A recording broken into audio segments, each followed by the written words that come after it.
Bienvenidos nuevamente. Ahora vamos a hablar de cardiopatías congénitas.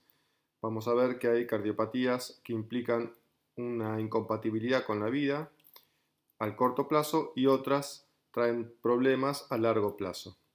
Y veremos que hay cardiopatías cianóticas y acianóticas y la importancia de la interacción cardiopulmonar.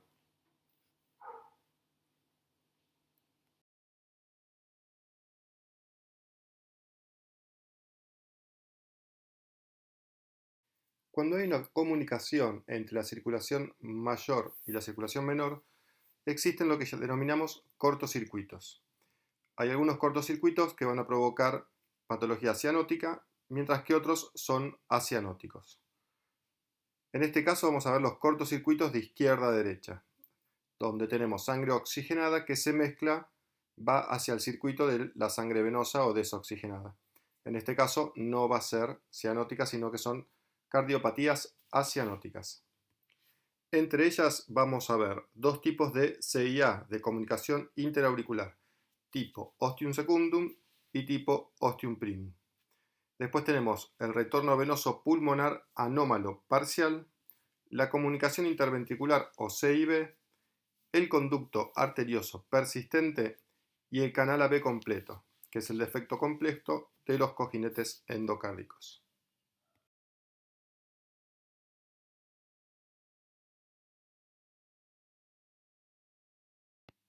La CIA o comunicación interauricular puede presentarse de diferentes formas. Como nombramos anteriormente, tenemos tipo ostium primum y tipo ostium secundum. Tenemos también la tipo seno venoso superior, seno venoso inferior y tipo seno coronario. Eso es, depende de dónde se encuentra la comunicación.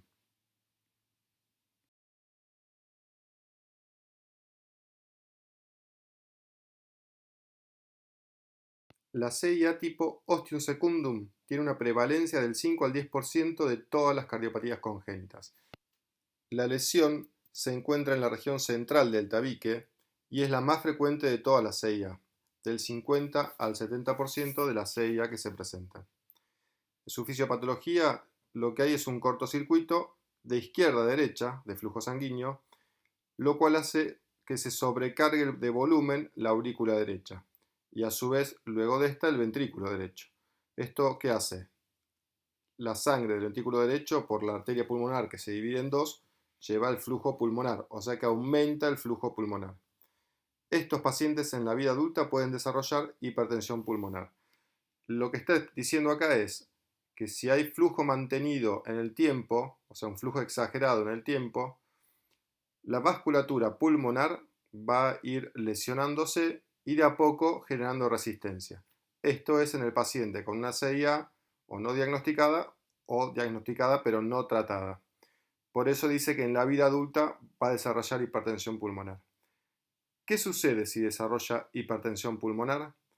Se invierte el flujo, se invierte las presiones, la presión del circuito pulmonar tiende a ser mayor que el sistémico, o sea que se invierte el shunt y pasa a ser de derecha a izquierda.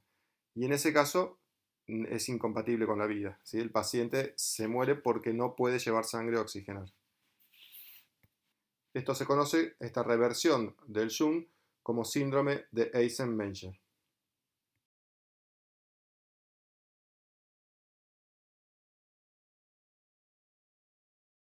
En la imagen podemos ver la lesión, la abertura entre las dos aurículas o los dos atrios y hace que sangre oxigenada vaya al circuito venoso, o sea, la aurícula derecha en este caso. Este flujo, ¿sí?, pasa por diferencia de presión, porque el circuito mayor tiene más presión que el circuito menor. Entonces, lo que sucede aquí es que va a haber un excedente de flujo que recibe la aurícula derecha, el ventrículo, y luego la pulmonar, terminando ese flujo en los pulmones. Eso en el tiempo, si no se cierra esa CIB, y depende de la magnitud de la lesión, de la abertura, va a hacer que se vaya lesionando la vasculatura pulmonar y se torne resistente al flujo y con el tiempo en la edad adulta se invierta ese flujo. Por consiguiente, una patología acianótica inicialmente y sin mucha sintomatología, en la edad adulta puede llegar incluso a provocar la muerte al paciente por la inversión del shunt.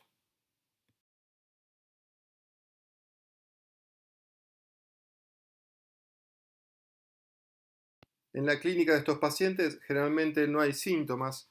Uno puede escuchar por ese mayor flujo a nivel de la pulmonar un desdoblamiento del R2. R2 es el cierre de válvulas pulmonar y sigmoidea, sigmoidea pulmonar y sigmoidea aórtica.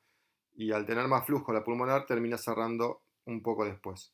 Y a su vez un soplo sistólico eyectivo, ¿sí? Por esa cantidad de flujo también.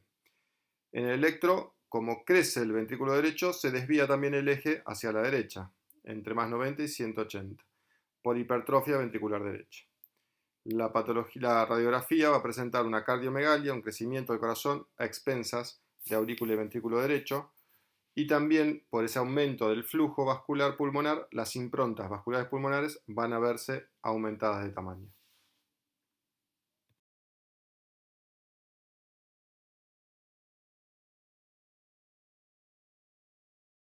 La CIA suele cerrar espontáneamente en los primeros 4 años de vida, en el 40% de los pacientes. Quiere decir que el 40% de los pacientes que presentan CIVA se les cierra solo. El defecto, si es muy pequeño, cierra espontáneamente antes de los 18 meses en el 80% de los pacientes. Ahora, si el defecto es muy grande y no se trata y no puede cerrar por sí solo, puede generar con el tiempo hipertensión pulmonar, insuficiencia cardíaca congestiva y arritmias auriculares, ya a los 30-40 años de vida. También puede aparecer accidente cerebrovascular por las embolias secundarias a la CIA, o sea, ese flujo turbulento, ese choque va a provocar ruptura de glóbulos rojos y formación de trombos, que pueden provocar un ACV, por ejemplo.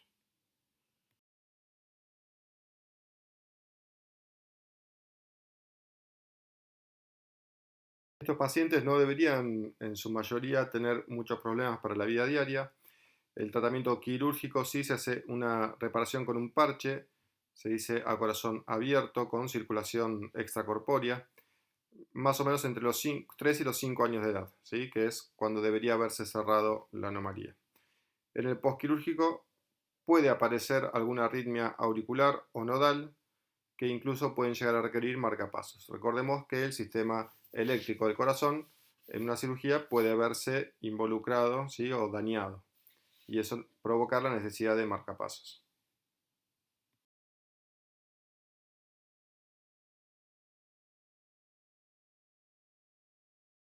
La comunicación interventricular o CIV es de las cardiopatías congénitas no cianóticas la más frecuente, entre el 20 y el 25% de las no cianóticas. Es una comunicación entre ambos ventrículos y obviamente donde la presión es mayor, es en el ventrículo izquierdo, el flujo va a ir de izquierda a derecha. O sea, se mezcla sangre oxigenada con sangre desoxigenada del circuito venoso. Entonces iría no solo sangre venosa, sino parcialmente oxigenada a los pulmones, perdiendo así parte del flujo que debería ir a la aorta y a la circulación sistémica.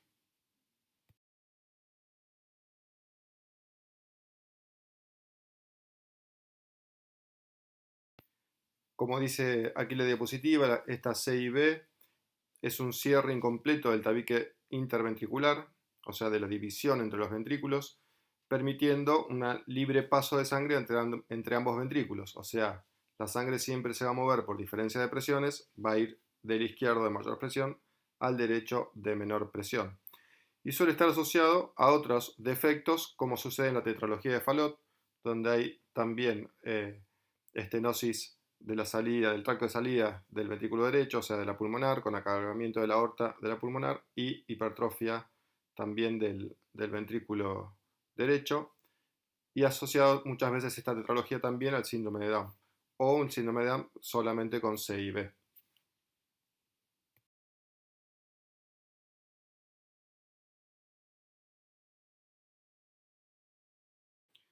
Existen diferentes tipos de CIB según el tamaño y localización. La CIB membranosa se encuentra en la porción superior del tabique, justamente la porción membranosa del tabique.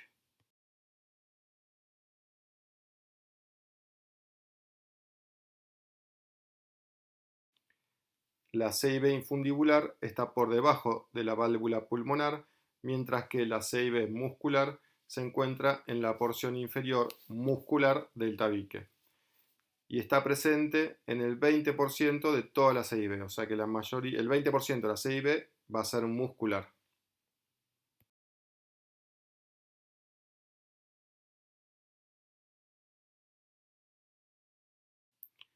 Vemos aquí abierto el ventrículo y cómo se comunica el ventrículo derecho con el izquierdo, y ahí según la ubicación, la infundibular, que la vemos justo por debajo de la válvula pulmonar. Luego vemos la membranosa en la parte superior membranosa del tabique interventricular. Y por último las musculares en la parte inferior del tabique.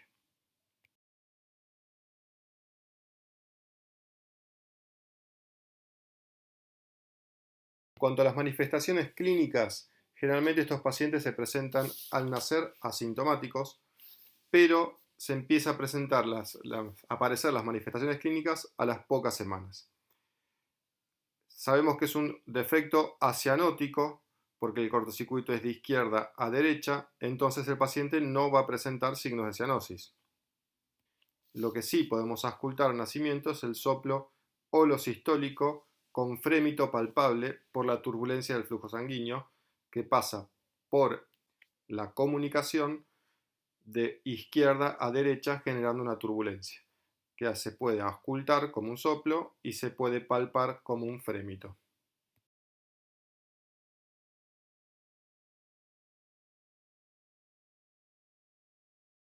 Si los defectos o el defecto es pequeño, los ruidos cardíacos son normales. Ahora, si el defecto es mayor tamaño, con mayor flujo, va a haber un latido intenso paraesternal, palpable y visible, con desplazamiento del choque de punta por la dilatación del ventrículo derecho. Si bien el bebé va a estar acianótico, lo que tiene que no va a crecer normalmente, o sea, va a tener un retraso pondoestatural. También va a presentar episodios de hipersudoración y disnea, y en etapas tardías puede llegar a la insuficiencia cardíaca.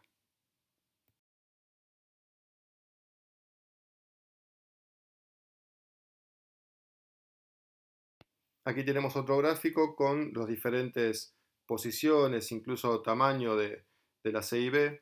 Imagínense, si el tamaño es grande, hay mucho flujo de sangre que pasa del ventrículo izquierdo al derecho.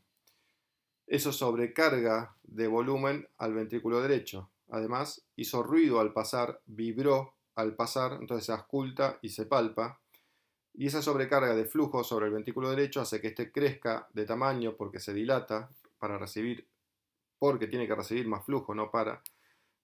Y eso con el tiempo puede generar insuficiencia cardíaca. Este paciente no recibe suficiente volumen al circuito, a la circulación sistémica, por eso también no le llegan a los órganos y los tejidos los suficientes nutrientes, por eso la falta de crecimiento o el escaso crecimiento de esos pacientes, un retraso de crecimiento pondoestatural en altura y en tamaño. A su vez, ese hiperflujo pulmonar puede traer incluso bronquiolitis o episodios respiratorios a repetición.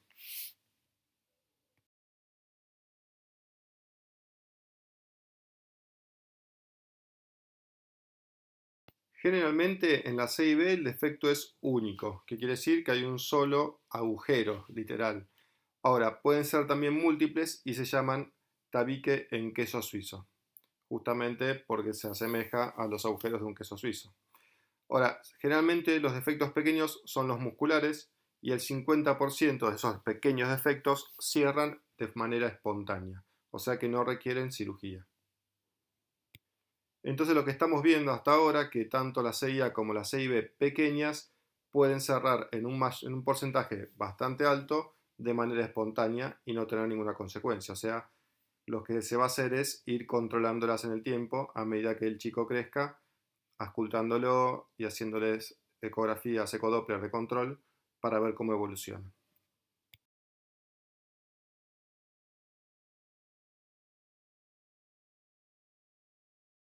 Ahora, los defectos grandes, que suelen ser membranosos o infundibulares por su ubicación, generalmente permanecen permeables, o sea, que no cierran por sí mismos.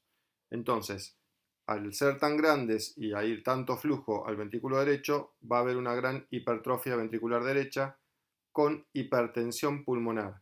Ahora, la hipertensión pulmonar justamente es por hiperflujo, ¿sí? Porque está yendo mucho flujo de sangre al circuito pulmonar, no solamente por la resistencia vascular pulmonar, como suele aparecer muchas veces por una vasculatura reactiva que genera hipertensión pulmonar. No, en este caso es por hiperflujo. Y con el tiempo aparece la insuficiencia cardíaca. Si los defectos son grandes y no se operan, se va a invertir el shunt, provocando la aparición de cianosis y la muerte del paciente. Ya no hay nada que hacer en ese momento. Si yo lo cierro, en ese momento el ventrículo derecho no tiene fuerza para vencer la resistencia vascular pulmonar y el paciente no puede oxigenar y se muere.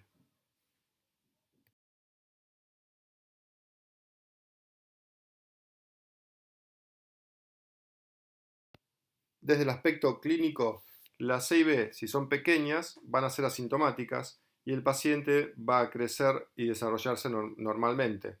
Ahora, si son moderadas o grandes, sí va a haber un retraso del desarrollo y crecimiento del bebé, ese retraso pondoestatural. Va a haber infecciones pulmonares a repetición por el hiperflujo pulmonar e insuficiencia cardíaca congestiva, con incluso una aparición de cianosis por justamente la aparición de hipertensión pulmonar.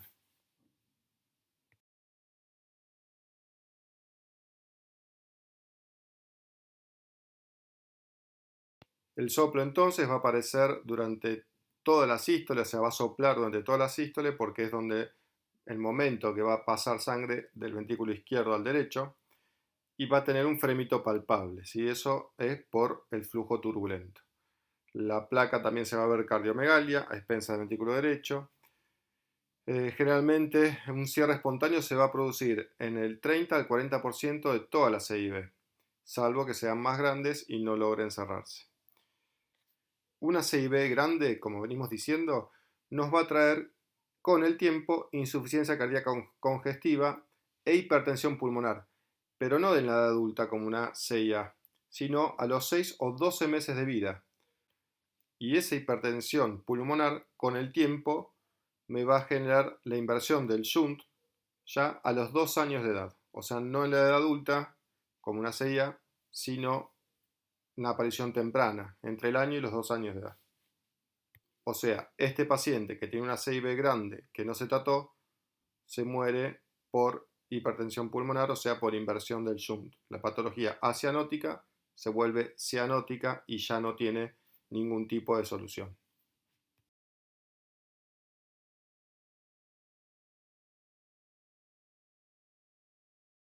El tratamiento desde el punto de vista del tratamiento médico, o sea, el no quirúrgico, se puede tratar la insuficiencia cardíaca congestiva con digital y diuréticos, o sea, tratar de sacar volumen y darle fuerza al corazón, al músculo cardíaco. Desde el aspecto quirúrgico se cierra el defecto con el apoyo de circulación extracorpórea e hipotermia profunda para justamente no tener demanda de oxigenación y nutrientes. O sea, baja el metabolismo. El seguimiento postquirúrgico, generalmente estos pacientes no tienen ninguna restricción a la actividad física, si no queda ningún cortocircuito residual, no se indica incluso ni profilaxis para endocarditis bacteriana, pero esto sería secundario. Lo más importante que tienen que saber es qué pasa si no se cierra, si es pequeña, que suele cerrar sola, si es moderado o grande y no se cierra, qué pasa con ese paciente.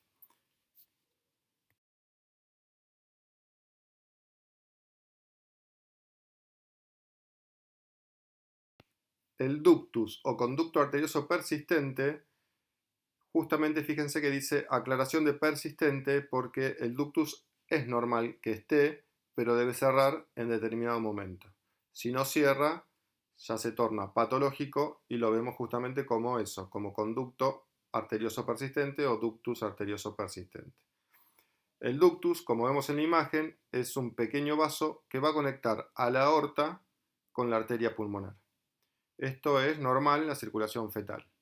Ahora, ¿qué va a pasar acá? Si yo estoy mirando la comunicación entre aorta y arteria pulmonar es lo mismo que comunicación entre circuito mayor y circuito menor.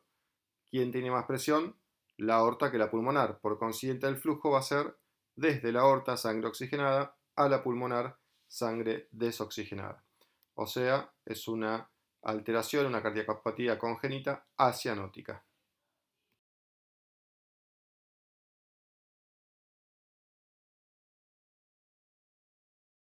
Bueno, entonces, como dije anteriormente, lo que se va a producir es un cortocircuito de izquierda a derecha, desde la aorta a la arteria pulmonar, y la clínica va a depender del tamaño del defecto.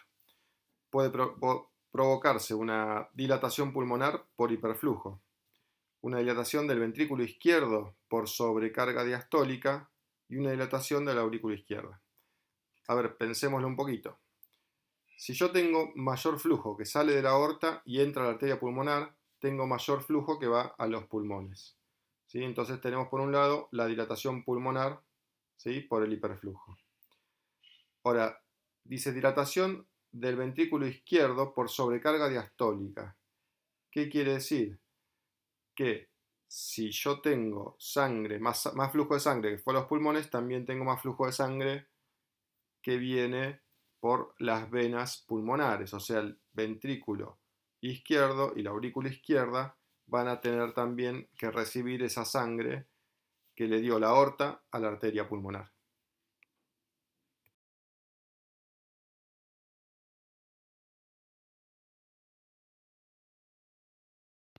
Bien, acá vemos bien claro la presencia del ductus, vemos la arteria aorta y la pulmonar. Y como dice ahí abajo, el conducto es una comunicación entre arteria pulmonar y el arco aórtico distal a la arteria subclavia izquierda, como lo vemos ahí en la imagen. Ahora, la persistencia de esta comunicación, de este ductus, es la anomalía justamente del cierre del conducto luego del nacimiento. Por eso se le dice persistente o ductus arterioso persistente.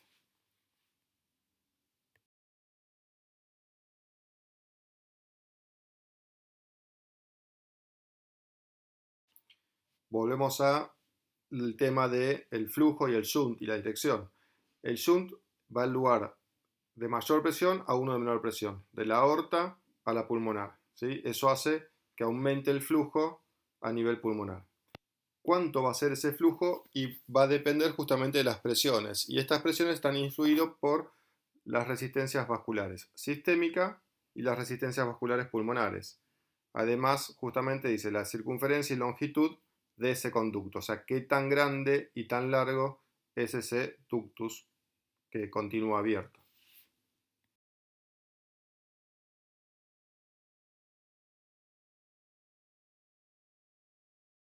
Si el defecto es pequeño puede resultar asintomático, mientras que si el defecto es grande nos puede traer, ¿qué cosa? La insuficiencia cardíaca congestiva y neumonías a repetición justamente por hiperflujo.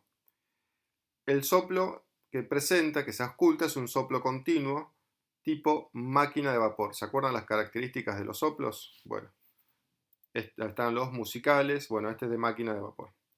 En el electro y la placa van a ser similares a la CIB, o sea, ese crecimiento del lado derecho del corazón.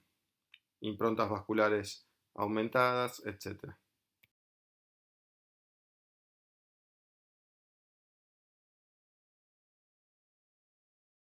Ahora imagínense que el conducto, su persistencia no siempre es maligna, sino que nos puede prolongar o darnos tiempo para tratar a un paciente cuyo único circuito, la única comunicación entre los dos circuitos sea esta. O sea, por ejemplo, una transposición de grandes vasos donde los circuitos no se conectan entre sí, la única conexión, la única flujo de sangre que puede ir de un lado al otro es a través del ductus y esto nos da tiempo. Ese tiempo lo aumentamos, ¿sí?, evitando el cierre del ductus con prostaglandinas que lo van a mantener permeable hasta que se pueda operar. Lo más importante es identificar rápidamente la anomalía, no pensar que es algo respiratorio, descartar lo cardiológico o diagnosticar lo cardiológico y tratarlo a tiempo. que sea derivado y operado tempranamente. Ustedes luego van a ver que las cardiopatías tienen cirugías tal vez correctoras, como el cierre de un ductus, de una CIA o una CIB, y otras que son paliativas, cuando el corazón se presenta como un ventrículo único, con unas anomalías tales que lo que se logra es que haya flujo que vaya a los pulmones y se oxigene, pero son pacientes, niños, que tal vez saturen alrededor de 80%, como normal, como mucho, hasta que se pueden seguir operando. ¿Sí? Hay cirugías que son paliativas porque necesitamos que el corazón crezca, que se desarrollen los vasos pulmonares, que se desarrollen los ventrículos, etc. Y no se pueden operar de tan chiquitos. Imagínense el tamaño del corazón de un bebé recién nacido.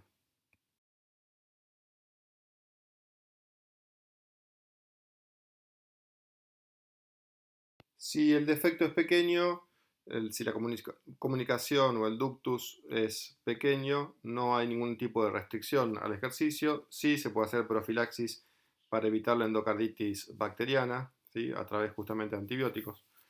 El quirúrgico es muy sencillo, es una ligadura y un corte, independientemente del tamaño del ductus, y tiene muy baja mortalidad quirúrgica. En el postquirúrgico, salvo que el paciente tenga hipertensión pulmonar, puede realizar ejercicio y se continúan 6 meses más con antibióticos.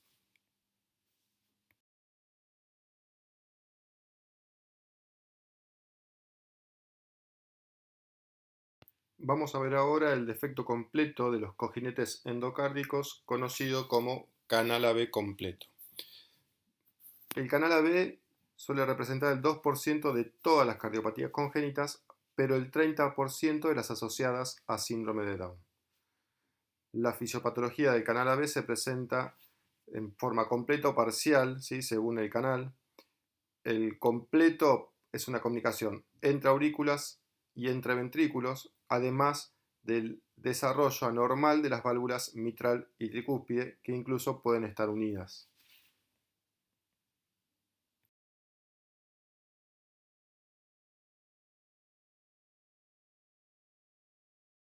Como vemos en las imágenes esto es una combinación de defectos, o sea que son múltiples las anomalías de este corazón.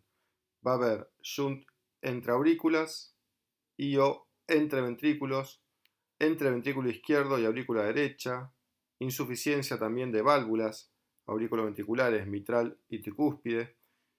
Entonces, todas estas anomalías pueden estar completas o no, o sea, estar presentes todas o no, me trae como consecuencia una importante insuficiencia cardíaca congestiva precoz, o sea, aparece en forma precoz, que puede o no estar asociada a hipertensión pulmonar.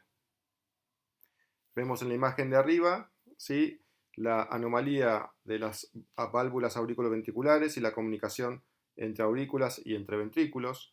¿Sí? Lo mismo se ve en la imagen de abajo a la izquierda, esa comunicación entre aurículas y ventrículos, y la anomalía de la válvula mitral y tricúspide, que en este caso están unidas, formando como una sola gran válvula.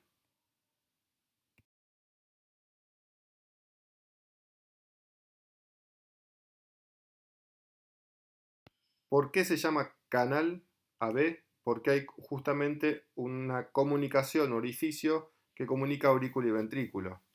Entonces, a su vez, como hay comunicación entre aurículas y entre ventrículos, el shunt va a ser del lugar de mayor presión, de izquierda, ¿sí? Tenemos el circuito mayor, tiene más presión que el circuito menor, entonces el shunt va a ser de izquierda a derecha. Se sobrecarga el corazón derecho, va más flujo hacia los pulmones y esto crea un gran riesgo de generar hipertensión pulmonar temprana.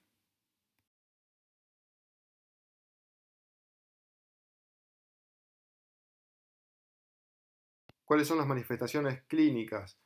Otra vez, retraso en el crecimiento del bebé, infecciones respiratorias a repetición y signos de insuficiencia cardíaca congestiva. Recordemos que por un lado el flujo pulmonar es mayor robándoselo al sistémico, el paciente crece poco y por otro lado tiene infecciones respiratorias por hiperflujo pulmonar, obviamente. Por otro lado, el latido precordial va a ser muy hiperactivo y va a provocar frémito sistólico. Se va a ocultar un soplo durante toda la sístole, un soplo holosistólico con un ritmo de galope. El electrocardiograma va a aparecer en mi bloqueo anterior izquierdo y el eje se va a encontrar entre menos 40 y menos 150 grados. Hay hipertrofia del ventrículo derecho, pero también del ventrículo izquierdo. La placa de tórax, la radiografía, se va a observar una gran cardiomegalia, o sea, el corazón agrandado, y estos pacientes, si no son operados, van a fallecer entre los 2 y 3 años de vida.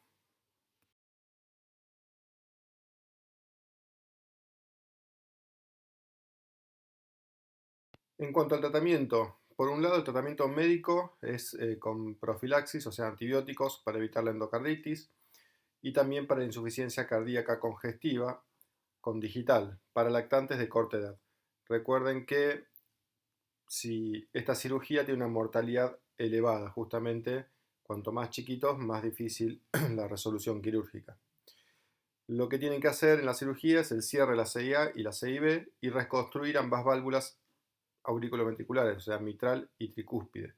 Y hay una mortalidad del 5 al 10% durante la cirugía. Según la gravedad de los defectos, estos pacientes se tienen que operar a los pocos meses o pueden operárselos ya cuando tienen algunos años de vida.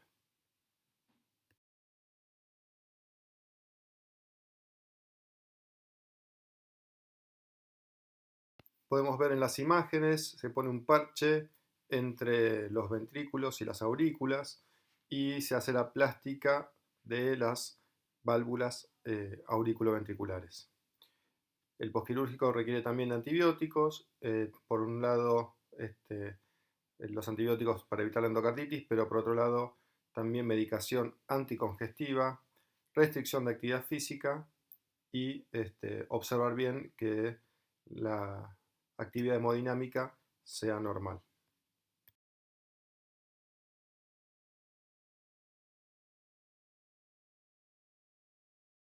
La otra CIA que nos quedaba es la tipo ostium primum, donde hay un defecto parcial de los cojinetes endocárdicos.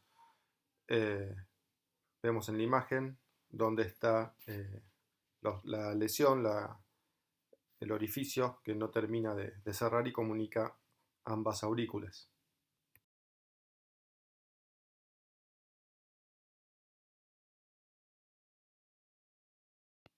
Esta cardiopatía se presenta de manera bastante inferior a la CIA tipo ostium secundum. La fisiopatología va a ser: el paciente presenta un defecto del tabique auricular en la parte inferior, cerca de las válvulas auriculoventriculares, y puede inclusive observarse hendiduras en las válvulas mitral y tricúspide. La fisiopatología va a ser muy similar al tipo ostium secundum.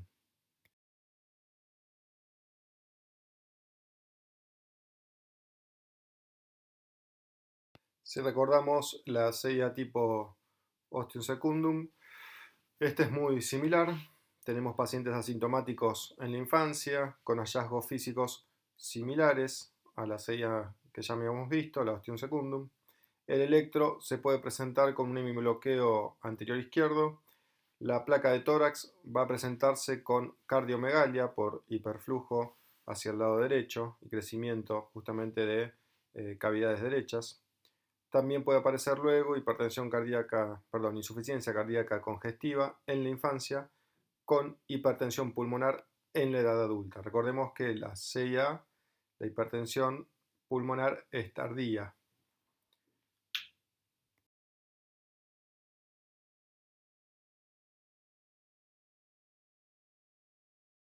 En cuanto al tratamiento, otra vez antibióticos para evitar la endocardititis bacteriana. La cirugía es el cierre de la CIA y, si requiere, la reconstrucción valvular. Va a requerir obviamente circulación extracorpórea en niños de 1 o 2 años de edad asintomáticos. O sea, se puede esperar hasta el año 2 años, que crezca ese corazón, que crezca ese chico y suba de peso. También puede tener que hacerse la cirugía en forma más temprana si el bebé ya se presenta en forma temprana con insuficiencia cardíaca congestiva. El posquirúrgico, solo antibióticos.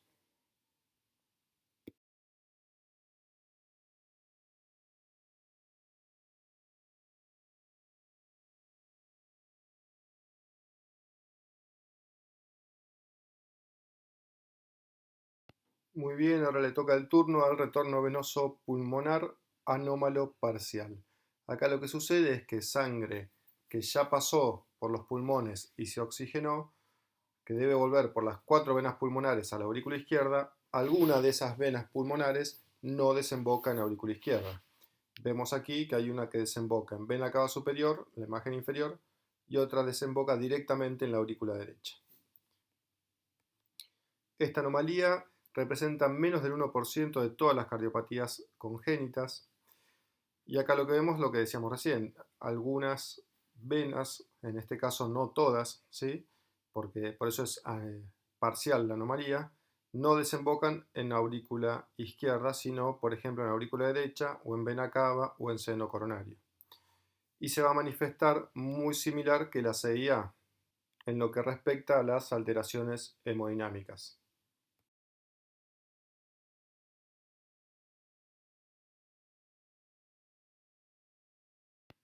Bien, generalmente los chicos con retorno venoso pulmonar anómalo parcial suelen ser asintomáticos. Por ejemplo, muy similar a una CIA pequeña. Hay una hipertrofia del ventrículo derecho por sobrecarga de volumen. Se manifiesta en el electro o no. ¿Sí? Depende qué tanta sobrecarga de volumen y qué tanto crece o no ese corazón derecho. Si el flujo es mucho, la placa de tórax ya se podría observar un crecimiento de la aurícula y del ventrículo derecho, y también por el hiperflujo pulmonar se ven en la placa de tórax las improntas vasculares pulmonares bien marcadas.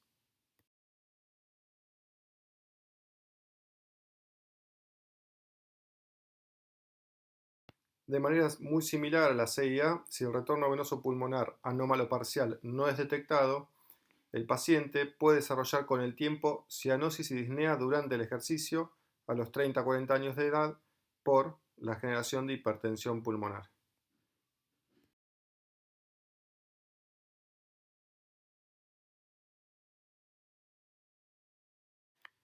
El tratamiento quirúrgico se da con bomba de circulación extracorpórea. Generalmente se espera entre los 2 y los 5 años de vida que el corazón crezca y los vasos también crezcan. Y se hace la corrección, simplemente se logra llegar con esa vena pulmonar a la aurícula izquierda. Y el postquirúrgico no debería tener ningún inconveniente.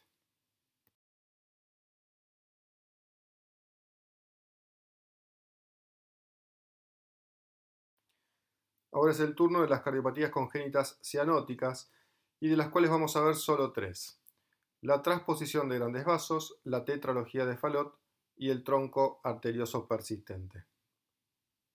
Vamos a ver aquí que por algún motivo, alguna razón, el shunt ya no es de izquierda a derecha, sino de derecha a izquierda. Entonces, lo que tenemos que tener en claro es por qué el shunt está invertido en este caso. ¿Cuáles son las condiciones que la malformación, o sea, la cardiopatía congénita, tiene que tener para que se mezcle sangre desoxigenada con oxigenada y el paciente presente cianosis?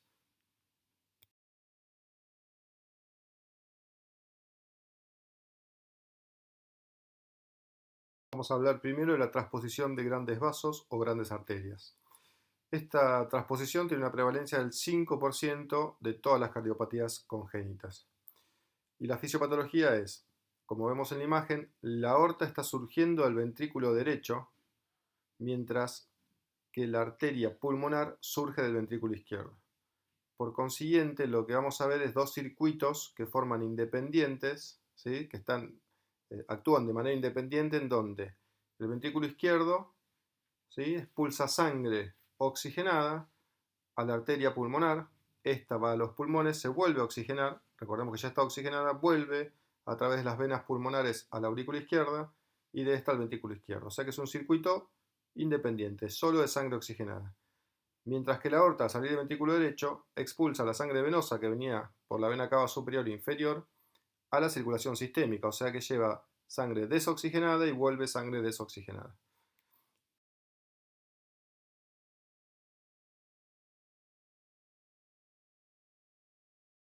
Entonces, estos dos circuitos o sistemas paralelos tienen que comunicarse entre sí. ¿Cómo lo hacen? A través de una CIA, de una CIB o de un conducto arterioso, y así la sangre se puede mezclar y el paciente logra sobrevivir. Ahora, ¿qué tanto va a desaturar ese paciente? Y depende de la mezcla que haya entre sangre pulmonar y sangre sistémica.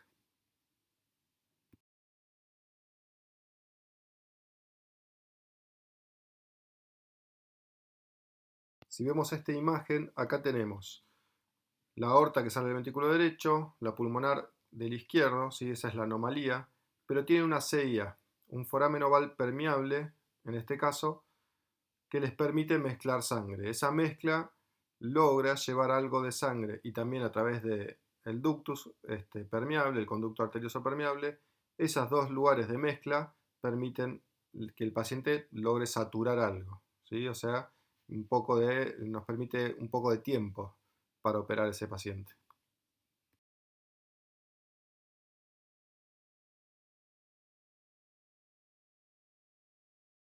En el paciente recién nacido, si no mezcla lo suficiente, va a presentarse rápidamente acidótico con una hipoxia progresiva y la muerte precoz de ese bebé.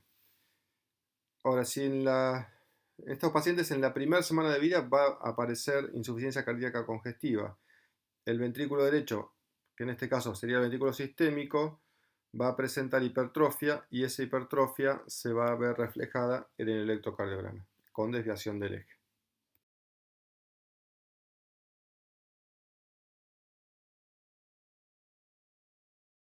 ¿Cuáles van a ser las manifestaciones clínicas en estos pacientes? Bueno, estos bebés van a tener un desarrollo temprano de cianosis e insuficiencia cardíaca congestiva. Si presenta CIB, que es uno de los lugares que va a mezclar sangre, se va a ocultar un soplo sistólico. La hipoxemia no va a mejorar con la administración de oxígeno, ¿sí? Las cardiopatías congénitas cianóticas no están relacionadas a una patología pulmonar propiamente dicha, o sea que no son refractarias al oxígeno suplementario y se van a presentar acidóticos. Por otro lado, la placa se va a ver rápidamente una cardiomegalia con incremento de las improntas vasculares pulmonares.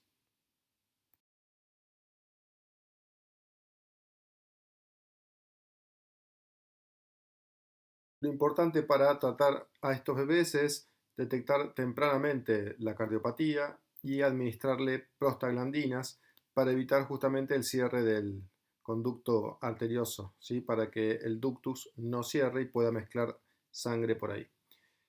Sí, lo que se hace es la administración de oxígeno, pero porque el oxígeno es vasodilatador y esto hace que disminuya las resistencias vasculares pulmonares, o sea que algo mayor de flujo vaya a nivel pulmonar.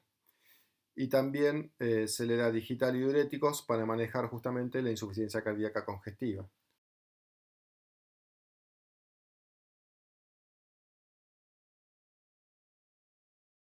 El tratamiento quirúrgico es el intercambio justamente de las grandes arterias, o sea, la pulmonar que salga del ventrículo derecho y la aorta del izquierdo. Y también hay que mover las coronarias, ¿sí? Que tienen que salir de la base de la aorta con sangre oxigenada.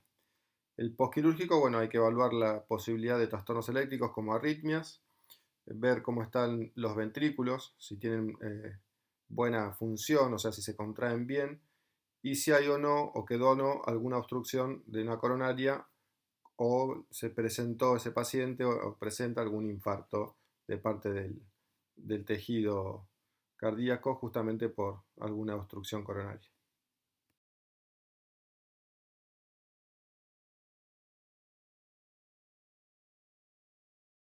Veremos ahora otra cardiopatía congénita cianótica, que es la tetralogía de Fallot.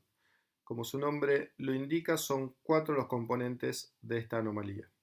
O sea, en realidad presenta 4 anomalías esta cardiopatía. Una es la estenosis pulmonar, o también conocido como estenosis del tracto de salida del ventrículo derecho, porque puede ser a nivel de la válvula o a nivel del tronco también de la pulmonar. La aorta acabalgando la pulmonar, una CIB o comunicación interventricular y un ventrículo derecho hipertrófico.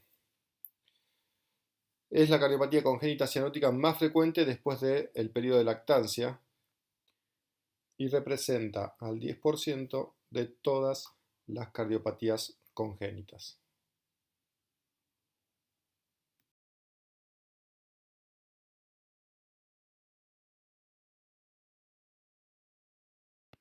Vemos en la imagen las 4 anomalías que presenta esta cardiopatía.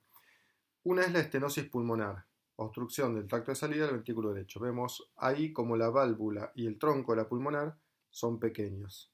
Por consiguiente, el ventrículo derecho encuentra resistencia para enviar la sangre a los pulmones. Esa resistencia hace que el ventrículo derecho se hipertrofie, o sea que crezca el músculo del ventrículo derecho. Por otro lado, la sangre alivia esa presión a través de una CIB, o sea, en este caso la presión del ventrículo derecho es mayor que la del izquierdo, pero a su vez generada por esa obstrucción de salida, ¿sí?, de la pulmonar. Y también presente el aclaramiento de la aorta sobre la pulmonar. Ahora, ¿de qué depende la cianosis? Eso es lo que teníamos que pensar antes. ¿Por qué es cianótico? ¿Por qué no? Y depende justamente de la obstrucción, ¿sí?, de ese tracto de salida del ventrículo derecho, o sea, la obstrucción o estenosis pulmonar. Cuanto menor sea esa estenosis y más sangre puede ir a la pulmonar, menos sangre se va a mezclar de hacer el shunt de derecha a izquierda.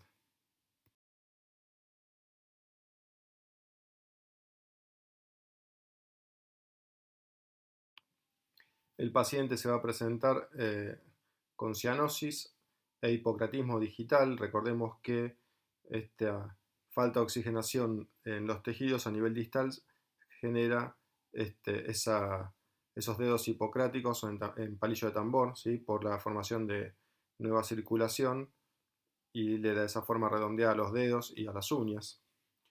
El paciente se presenta con disnea en el ejercicio ante la mayor demanda de oxigenación y demanda metabólica y el mayor esfuerzo cardíaco. El paciente se va a presentar con disnea. Va a tener episodios de crisis hipóxicas con encuclillamiento. ¿Qué quiere decir? Ustedes piensen lo siguiente: si la sangre puede fluir fácilmente de derecha a izquierda, o sea, del circuito menor al mayor, menos sangre va a ir a oxigenarse. Entonces, los pacientes sienten un alivio y lo hacen naturalmente, eso de ponerse en cuclillas para tratar de obstruir la circulación sistémica a miembros inferiores y que genere una mayor resistencia y la sangre vaya al circuito pulmonar a oxigenarse.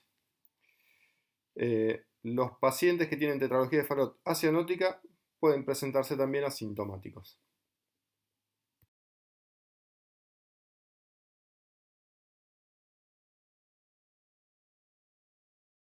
Recordemos que al ser el ventrículo derecho, al tener que hacer más fuerza, se puede notar ese golpe del ventrículo derecho con un frémito sistólico, un clic de eyección aórtico y un soplo sistólico eyectivo. Todo esto por las anomalías que presenta. El electro va a tener desviación del eje a la derecha con hipertrofia del ventrículo derecho. Generalmente la placa de tórax suele ser relativamente normal. Depende del crecimiento del ventrículo derecho.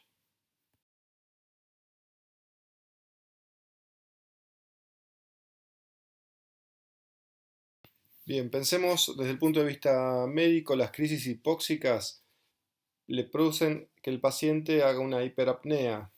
Entonces, este aumento de resistencia a nivel pulmonar aumenta el shunt de derecha a izquierda. Entonces lo que se puede hacer es sostener al bebé sobre el hombro, tratando de justamente aumentar el flujo que va a los pulmones, administrarle morfina para inhibir el centro respiratorio, que no tenga tanta sed de aire y no esté en esa hiperapnea, y tratar la acidosis con bicarbonato hasta que pase la crisis.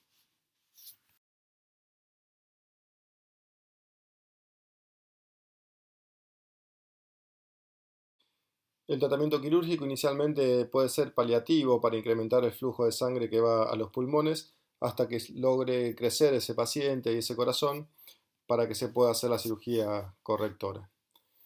El posquirúrgico puede tener que requerir cierta limitación de la actividad física y requerir controles electrocardiográficos por arritmias y taquicardias presentes y que incluso pueden provocar la muerte súbita del paciente.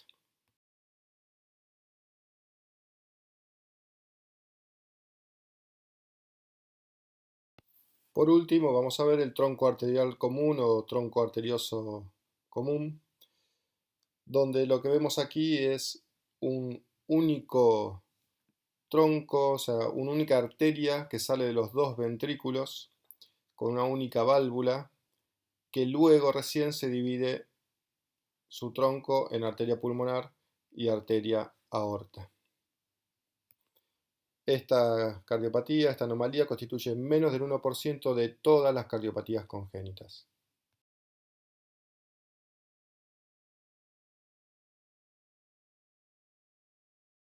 Como vemos en la imagen del corazón, se origina un solo tronco arterial con una sola válvula troncal que da lugar luego a la circulación sistémica, pulmonar y coronaria.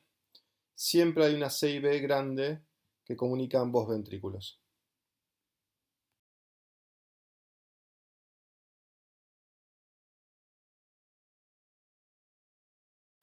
Desde el punto de vista clínico, estos pacientes van a presentarse cianóticos desde el momento de nacer.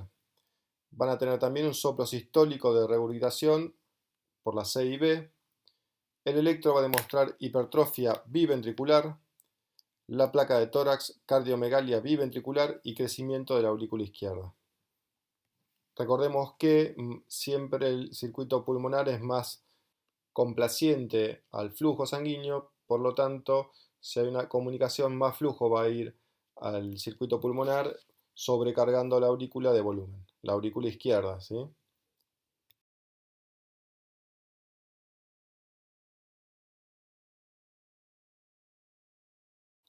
Estos pacientes se trata de evitar la congestión con digital y diuréticos, ¿sí? El tratamiento quirúrgico, por un lado, se liga a la pulmonar tratando de que no vaya tanto flujo a la pulmonar, salvo que se pueda reparar directamente el defecto y cerrar la CIB. Entonces, si no puedo hacer esa reparación correctora, digamos, tengo que ligar un poco la pulmonar para evitar ese hiperflujo pulmonar y que solamente una parte del flujo vaya al pulmón y el resto a la circulación sistémica. Obviamente, el paciente sigue mezclando en ese caso. El posquirúrgico, bueno, hay que seguir evaluando cómo evoluciona el tronco, cómo están la actividad eléctrica del corazón y obviamente limitar la actividad física.